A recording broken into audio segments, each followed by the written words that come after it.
Thank you so much, all of you, for coming. I'm Rebecca Winthrop. I'm the director here of the Center for Universal Education. It's a real pleasure to be here with all of you, and we're pleased. We do an annual education symposium. Well, annual. This is the second time we've done it, becoming annual.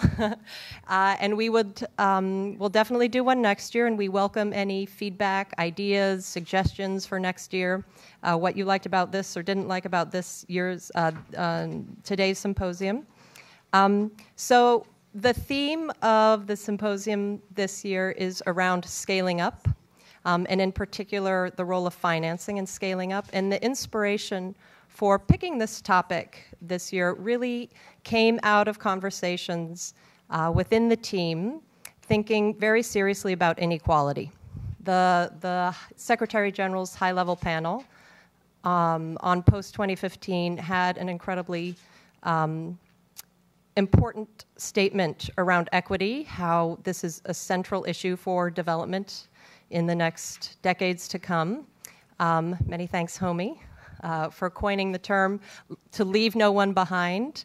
So for us, what does that really mean, to leave no one behind in education? If we're really going to be able to leave no one behind, how are we going to have to do things differently? How are we really going to have to scale up education services and interventions to reach those that are marginalized, that are not accessing education?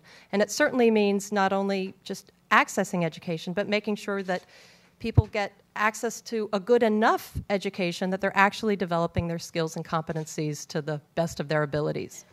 So that is the inspiration for the topic, and we thought we would focus on financing, because of course financing is a crucial, necessary but not sufficient criteria for scaling up.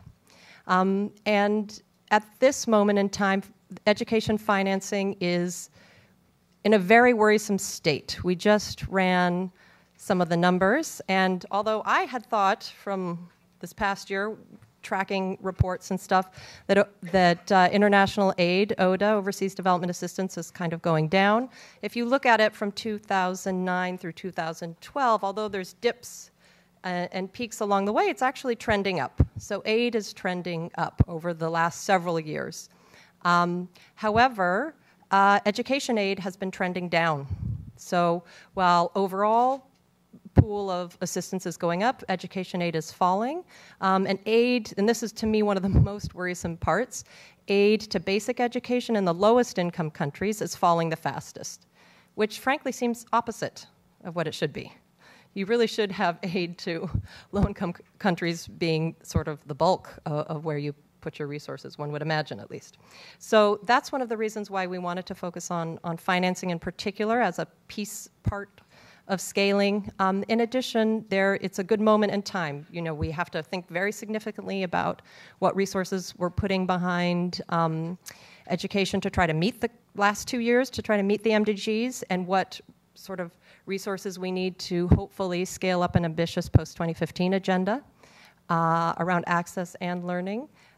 And we also have a moment in time that is around the GPE replenishment, which is starting, which maybe we'll hear more about from Julia in a moment. And we wanted to bring together some of the conversations around education financing that happen to be taking place in different corners of the globe. Well, maybe not globe, but it seems to be different people, different working groups, different conversations. So questions around international aid and assistance, absolutely, but also questions around countries' own use of their education resources, so domestic budgets, what's happening there with countries' own resources. And then third, innovative finance. Lots of discussions around how the education sector can do a better job to attract different sources of finance, different finance models. And so we thought we would have a day where we put all three of those pieces, different dialogues in conversation with each other, and looked at education resources in toto, so to speak, and certainly with a very close eye not only to more money, but better used, how to both grow the pot and better use existing resources and, of course, new resources. So that's the goal of the day. At the end, I will lay out sort of what the schedule is and make a few announcements. But now I would like to turn over to Julia, and I think all of you well know who she is. You have her full bio in the program. But if I may, I would like to say just a few words of introduction.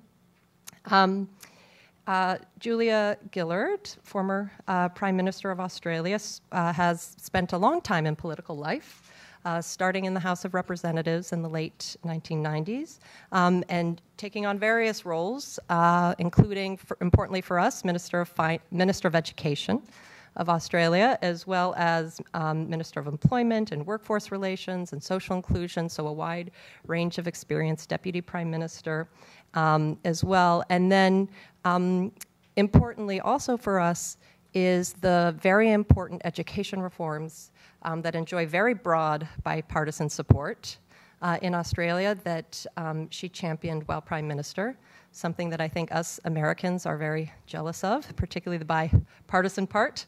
And also one of the things that I always tell her was my favorite speeches of hers was she joined when the UN Secretary General announced his Global Education First initiative.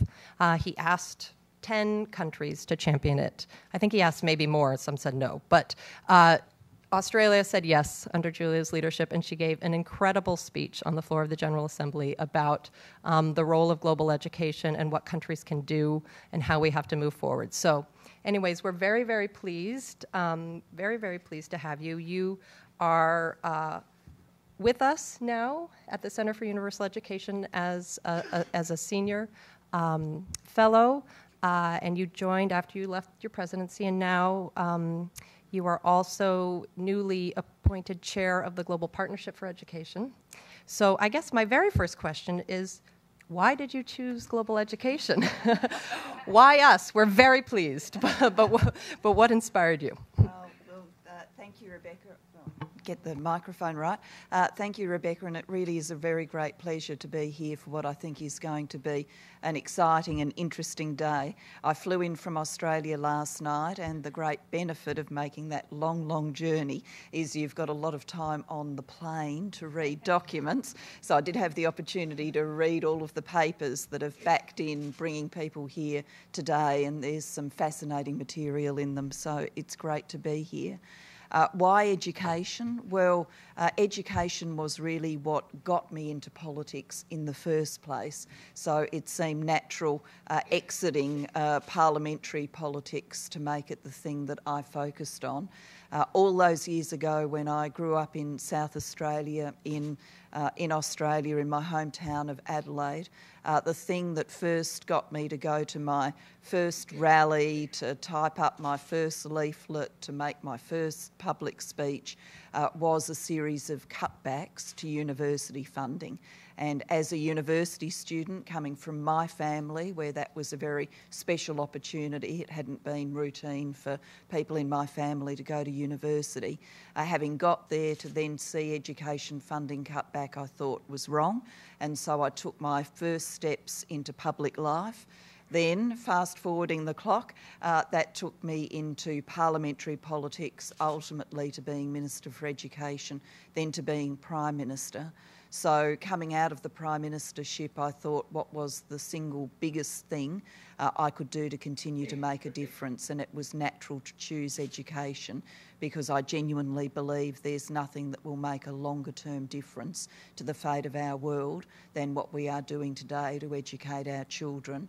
And if I can make some contribution to that, then that will be a very delightful way to spend these years. Great, thank you so much. So following up from that, you clearly are moved and have a passion for this and have dedicated your life to working on education issues. And I have to say, I rarely find a policymaker or a decision maker or an advocate that doesn't think education is important. It seems to me everybody says, yes, education is foundational. If you are a human rights advocate, you talk about it as being a right to fulfill, but also an enabling right, meaning once you're educated, you're better able to stand up for your rights in other arenas. If you talk about economic development, it benefits the individual as well as the community and the economy. So everybody seems to agree. It's sort of like, motherhood and apple pie. That's a very U.S. saying that, yeah, of course, that's great. Who would not be for education? But why then, this is the part that puzzles me, and I have some thoughts, but I'd like your thoughts. Why then has it been so difficult compared to other sectors who we very much support and think is very important, the work they're doing, such as global health or the environment or other very important issues. But why are they able to actually rally a broader constituents? Why are they able to get sort of broader either aid fundings or private sector engagement? What's not so sexy about education? Well, I think it's very sexy, so I'm prepared to say that. But I think in doing the comparison, there's a few things for us to work through about education. One is the question of measurement and how we can show returns. In the cold, hard, often brutal world of politics, if you are going to put money into something, whether it's in your own nation or through your aid budget into other nations, if you're going to put money into it, then you need to be able to show to your parliament, to your people, that the money has made a difference.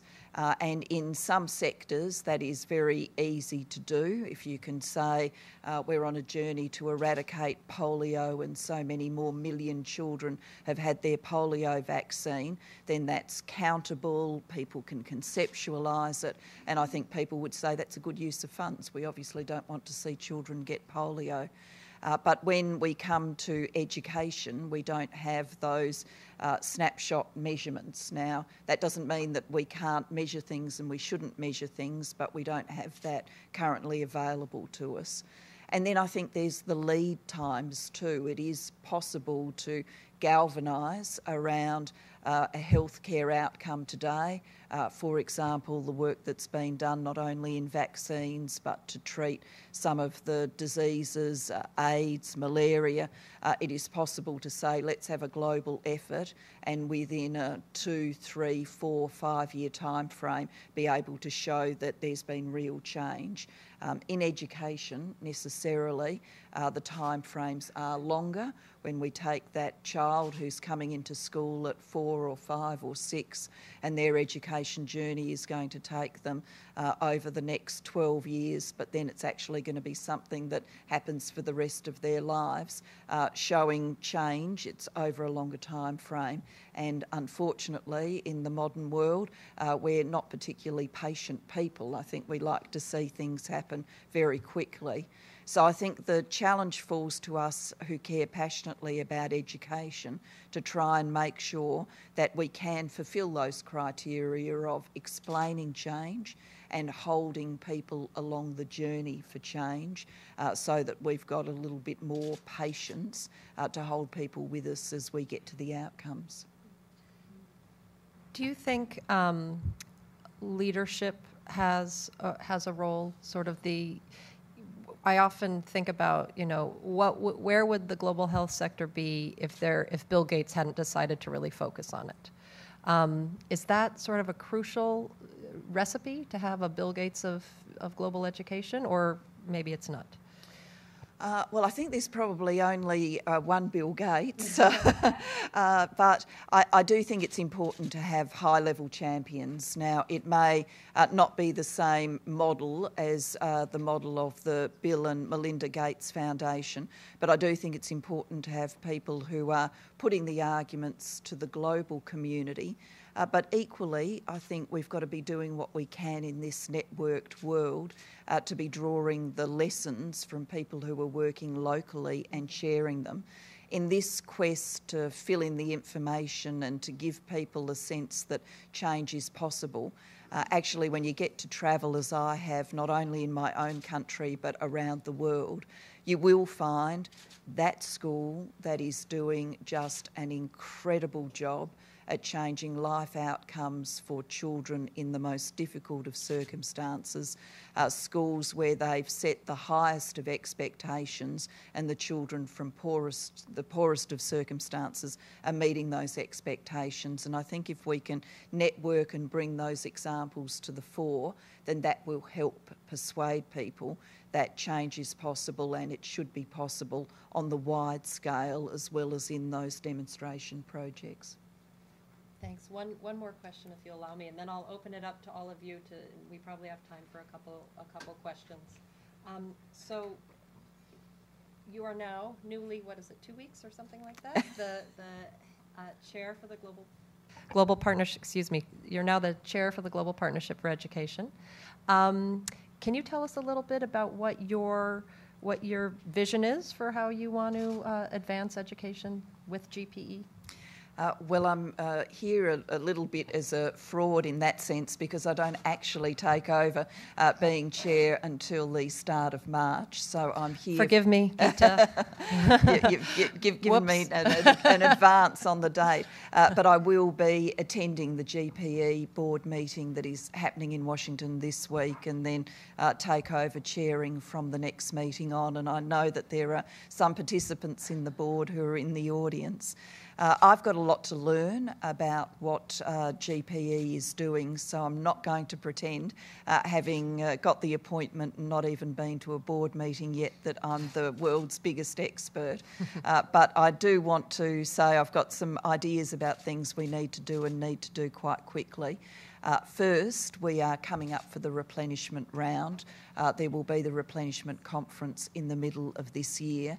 GPE has mobilised the best part of $4 billion to make a difference for education in some of the poorest countries on earth, and that effort can only be sustained and added to if we have a successful replenishment round. So my sense is that there is a lot of momentum, but now is the time to harness that momentum and add to it, and we can't risk having that momentum stall by not having a successful replenishment round. So a lot of work to do between now and June. Then GPE, which I think has got a great model for working with developing nations, is actually looking to refine that model of funding. So there are many discussions and debates to be had there, but really it's about how GPE can work with developing countries on their whole education plan, so that it's not just about mobilising GPE dollars or other donor dollars, but mobilising every dollar that is being spent within a country on education, so that it is being at its most effective for the children and for their learning outcomes. So there's a lot to do on that, but I think it's a really unique model for change and a very sophisticated model for change. And I'm very passionate about getting involved in it and about making sure that I'm working with the nations who are partnering with GPE on their own domestic change programs and seeing what can be achieved. And I'm very optimistic about the degree of change that can be achieved. If the replenishment round goes well, and certainly that's our focus, there are various goals that GPE will be pursuing, but they do include getting millions more children into education and improving the quality of education for those children. Great. Thanks, Julia. We have time for a few questions from all of you. Maybe we'll do one round. There's two right back here.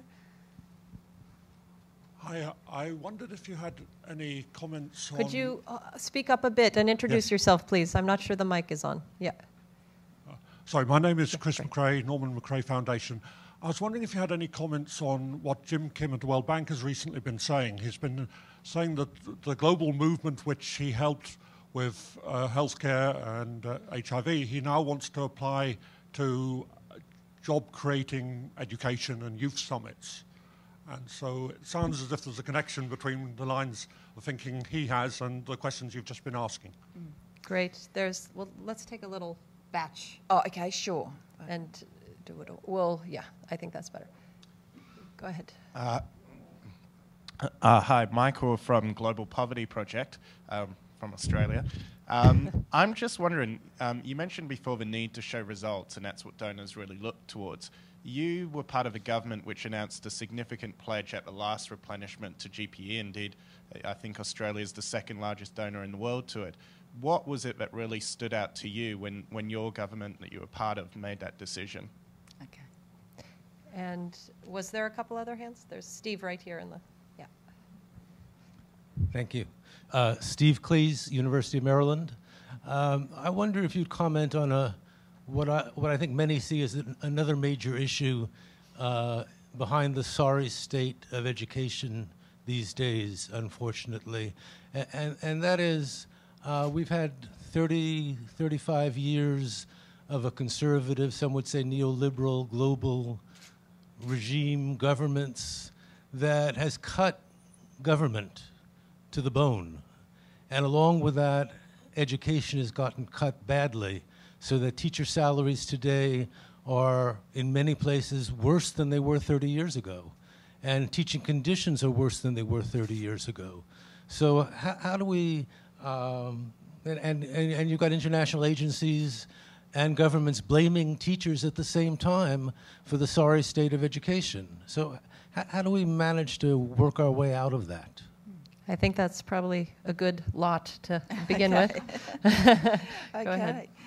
Well, perhaps I might take them in reverse order. On the role of teachers and what we can do to better support teachers, it seemed to me in my own nation when we went about our journey of change that because we actually didn't have good information about what was happening in our schools, it was easy for everyone to succumb to some prejudice about what was going right and what was going wrong in education. So we have private schools and public schools. People would say private is always better, was one common prejudice. And then the public education advocates would say, well, people don't understand that it's the public schools, the state-funded schools that are teaching the most disadvantaged children. So all disadvantage is in state government schools. And then there would be a lively debate that would say, well, it's all about problems with teachers. They don't work hard enough, our brightest kids aren't going into teaching, and that's the problem. One of the things I tried to do with making sure we had more information transparently than we'd ever had before about what was happening in schools was shake everybody out of these comfortable prejudices and get them to look at the facts. And when we looked at the facts, there were plenty of state-funded schools that teaching comparable kids to some of the private schools were getting better results. So private wasn't always better. There were plenty of private schools that had made it their mission to teach the most disadvantaged children and were getting really good results. So not all disadvantage was in state schools. And there were plenty of times where you could see teachers who had come to a school and created a culture of change that had taken learning outcomes from really way below what they should have been to very, very high outcomes. So, great teaching on display. So I think if we can get the debate informed by the facts, often a lot of the prejudices fall away. One of the things in developed countries like Australia is actually the amount of money going into education had been increasing, but the learning outcomes hadn't been increasing. And when you see that, you undermine the case for change, for more money going into education. And so we had to demonstrate how the money could actually be used to get better learning outcomes to create the political case for change. So information's really important. On the question about Australia's aid budget, the GPE always stood out to us as an organisation with huge potential to make a long-term difference to the world because it is the, only multilateral organisation solely focused on education, and we believed in its model of partnering with developing countries.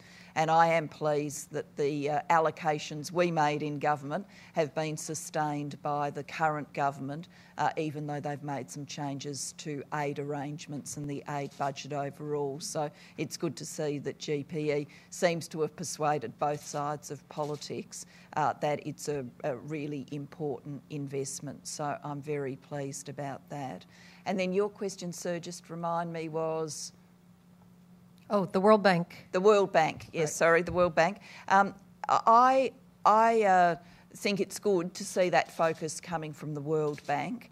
I think that there is an increasing focus, and the World Bank is part of this, on youth skills and youth employability, and that is necessary and perhaps unsurprising when we live in a world post the global financial crisis where in so many nations around the world we can see huge and unacceptably high rates of youth unemployment, which means that those young people are, you know, on the pathway to a life of disadvantage because they can't even get that first step into the labour market. So it's a very important focus.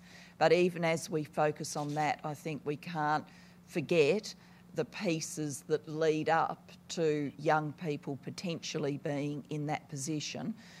Part of that is the big economic debate about where we are with global growth and global job generation, but part of it is also about the education preparation that those young people have had. So if basic education has passed them by because they didn't get access or let them down because the quality wasn't good enough, if secondary education has passed them by because they didn't get access or let them down because the quality wasn't good enough, then it's not, you know, it's not surprising that they're presenting into a competitive jobs market without the skills to access employment. So I think we've just got to remember the continuum and be seeking to make changes along the continuum to make a change for their ability to get a job.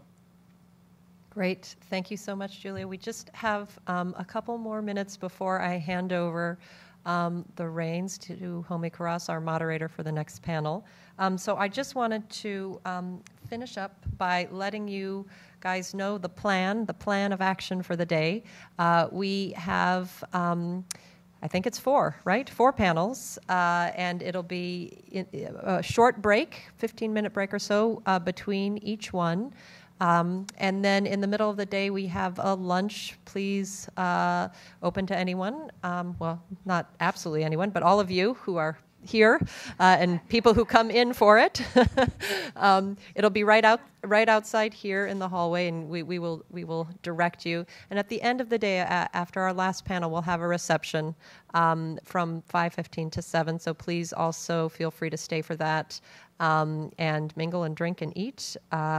And I have other sort of logistical announcements and then a couple of content announcements from some of our colleagues. One is if you need anything whatsoever, please track down one of our Center for Universal Education team members who are all wearing white name tags. Except for me, I didn't get mine, so I'll find one.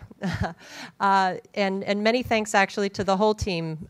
Lisbeth Steer has been putting this, our lead scholar on this, and huge thanks to Jenny Gamble and Milan Hagos and Khalid Fayyad, in addition to everybody else who've really done the bulk of the work and putting it all together. But if you need anything at all during the day, please do let them know. There is an overflow room across the hall where this is happening. The event is being webcast, and please do follow us on Twitter at #GlobalEDU. And then finally, I wanted to share 2 announcements. We do this sometimes as a public service. One is from Ed Greigert, who's the head of GCE US, on behalf of the Global Campaign for Education International. They have, and there's copies out there, and I didn't grab one. I was going to wave it around, but you will find it, and please go see it. They have a new publication out called Fund the Future. They are organizing the civil society community to advocate for GPE replenishment, and that's what this document is about. They're calling for a $4 billion replenishment. Well, we'll see what happens, Julia. But that's certainly what civil society is advocating for. Also, another announcement from USAID, from Penelope Bender, who leads their reading work. USAID is launching a new community of practice around improving early grade reading. It's for a wide variety of practitioners, from teachers, from academics to governments, programmers, et cetera, really focused on improving program quality to improve reading, on technical know-how, and developing open source tools and resources for early grade reading. So she wanted me to let you all know that that's just going to be launched and welcomes anyone to get engaged. So with that, I think I'm perfectly on time. I feel very proud of myself. Thank you very much, Julia, for being here. We wanted to also say a very special thanks because we had also asked Julia back in the second panel, and she's going to give a much more technical, detailed talk about her experiences and lessons learned in Australia, doing education reforms, particularly financing reforms with education budgets that really look at equity and what can we learn from that.